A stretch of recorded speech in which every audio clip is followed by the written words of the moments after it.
On s'intéresse à votre santé avec l'anosmie, la perte ou le trouble de l'odorat en France. 5 millions de personnes sont concernées. Il y a des solutions dans un instant. On va d'ailleurs voir avec Anthony Joly comment la science nous permet de pallier la perte d'un sens. Mais d'abord, le reportage de Florence Bouquilla et Dominique Bonnet sur ce mal particulièrement handicapant. Flâner le long des étals colorés du marché a longtemps été un plaisir pour Bernard Péroux, car sa mère lui a légué la passion des fourneaux.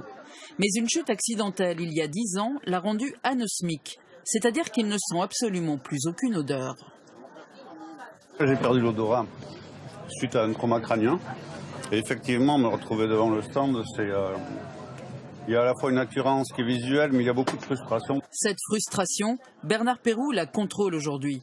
Mais l'anosmie a bouleversé son quotidien. Être privé d'odeur du jour au lendemain l'a plongé dans une grave dépression, le temps d'accepter son handicap.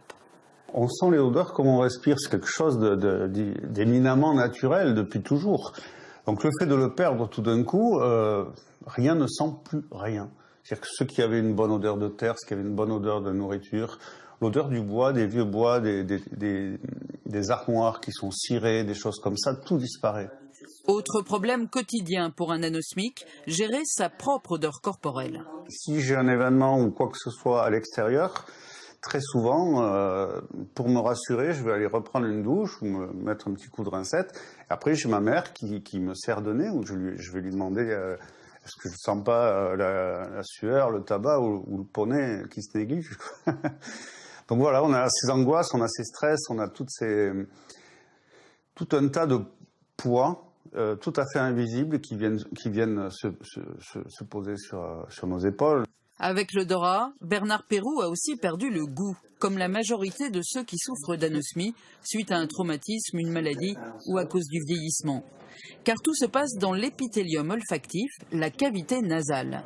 Les odeurs sont inhalées par l'arrière-nez, c'est l'olfaction directe, mais aussi dégagées par la mastication, c'est la rétro-olfaction.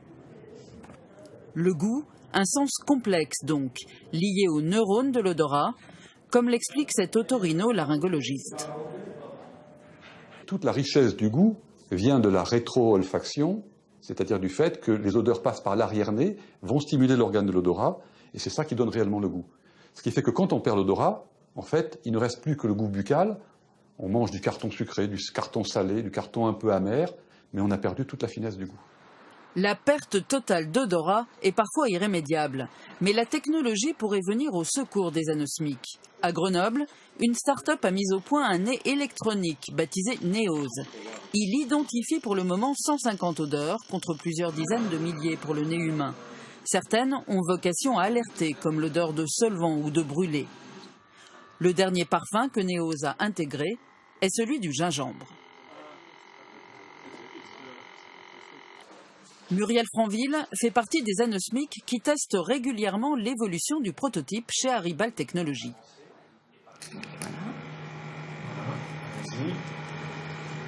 Donc là, évidemment, j'ai aucun indice, à part visuel, bien sûr. Dans ce flacon, le gingembre que Neos reconnaît aussitôt. Quand je voyais ce flacon, je croyais que c'était de l'ananas. Donc du coup, je pense que ça illustre très très bien le fait que ça peut être intéressant pour moi d'avoir cette information. Pour cette mère de famille, l'idéal serait que le nez artificiel puisse la prévenir d'un danger. Quand on cuisine, il y a un moment où on peut avoir l'attention qui part ailleurs. Et à ce moment-là, on est tout de suite ramené par l'odeur du brûlé.